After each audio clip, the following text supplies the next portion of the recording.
On our Gen 3 Jimny, we had a full roof rack, which worked well for us because we could load our jerry cans, our RV4 tent, etc. on top of it. We were always aware that we needed to keep the center of gravity quite low. With Jimnys, as you are probably aware, if you increase your height on top of the vehicle, it becomes quite uncomfortable, the ride. So on our Gen 4 Jimny, we decided to forego the roof rack and rather opt for roof rails because we decided on getting a trailer, and we decided on using roof rails for loading smaller, lighter items, etc. So on our Jimnys, we need to be aware that there is a static and a dynamic load. The dynamic load on a Jimny is 30 kilograms, so that includes the whatever rails you fit or roof racks that you fit. And it's important to know that because it affects your center of gravity. That means that with your weight on top, you're going to have an uncomfortable ride if there's too much weight on top. And I'm sure most of you have noticed that with loads on top of the Jimny.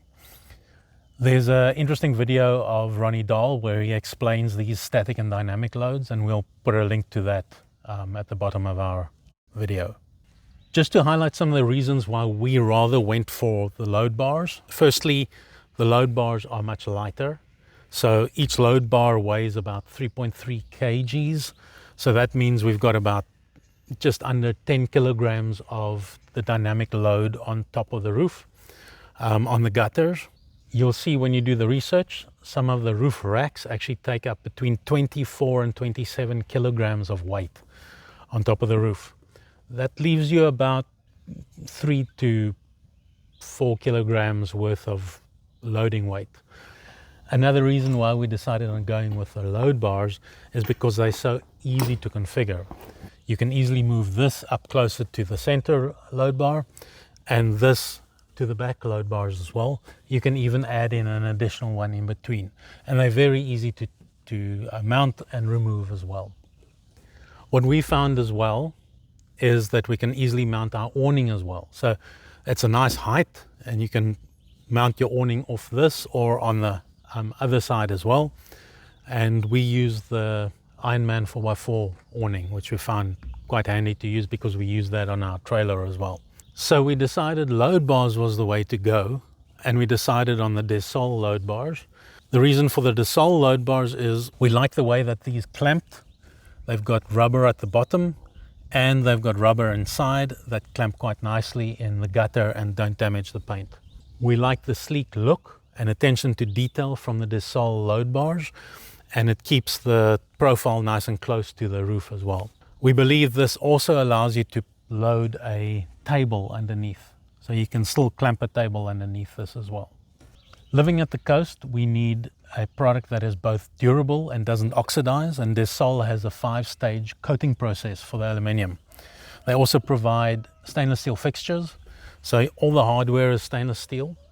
Then what we liked about these rails as well is you've got the T-slot in the front and the back and on top. So it's nice for any accessory fitment, so you can add in your tie downs and all of those items in as well. From a wind noise perspective, we haven't noticed anything different. There hasn't been any whistling or any other noises. This was during freeway use and in city driving situations, so nothing different really. We'll take you through the installation process. It's quite an easy DIY install. In front of me, I've got the components that you get with the kit. We've got the kit with the 3 slats, and these slats are nicely powder coated with a really nice feel to them as well. You get the mounting brackets, the mounting clamps, you get the end caps, the stainless screws and washers, and for the mounting brackets you also get a set of stainless bolts.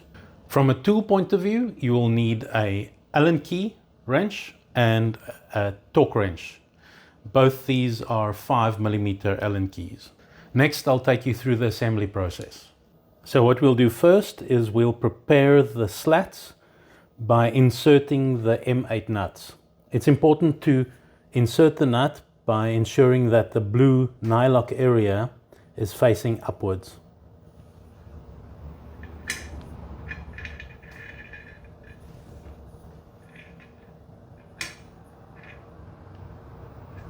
So once you've inserted the nuts, flip over the bar.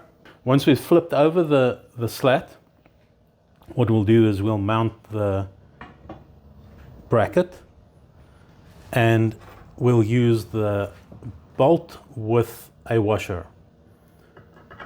Simply finger tighten these bolts because we still need to position this on top of the car.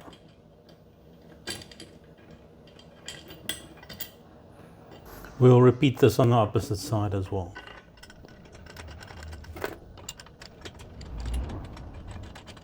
Once you finger tighten these bolts, just nip them up a little bit. Ensure that the bolts are entered, but don't tighten it. This bracket must still be able to move. That'll allow you to position the bracket on the roof, in the gutter. Repeat on the other side. Next, what you'll do is just present this onto the car. If you line up the slat with your gutter, it should fall into the gutter on the opposite side.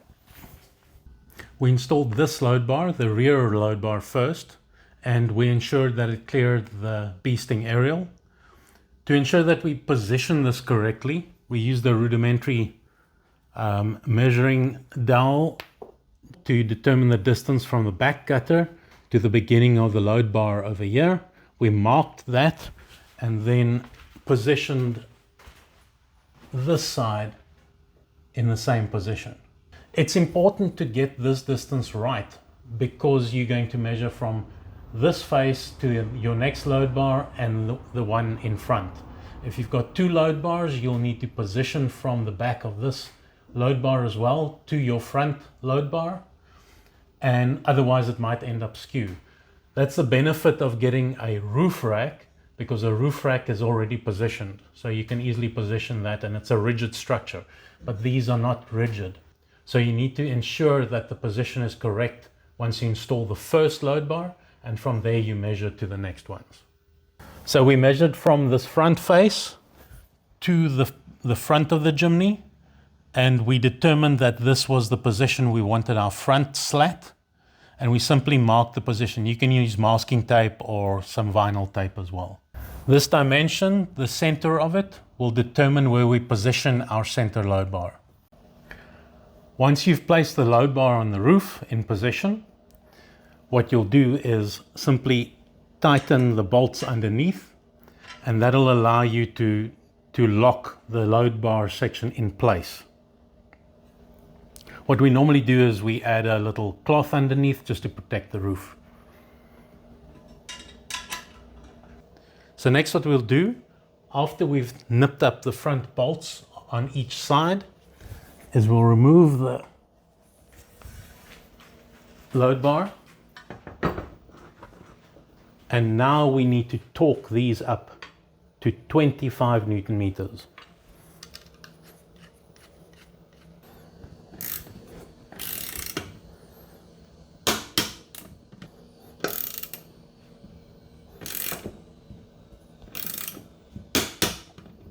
Just to clarify again, these bolts are torqued up to 25 Newton meters. One of the benefits of the Dahl mounting system is that it's got rubber over here, so it doesn't damage your paint, and that sits in the gutter system itself. Once we clamp this together, you'll notice that the clamp side of all of this also has some rubber, and that just protects your paint and your gutter as well.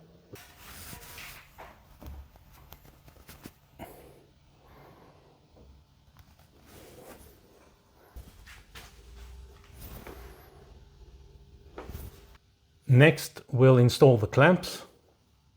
So simply hold it up to the mounting bracket, find the position of the captured nut,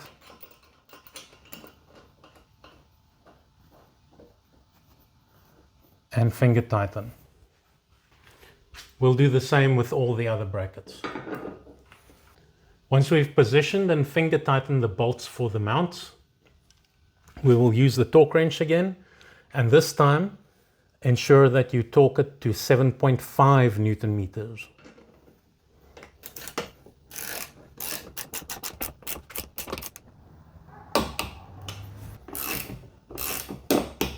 Our final step is to install the Dahl end caps.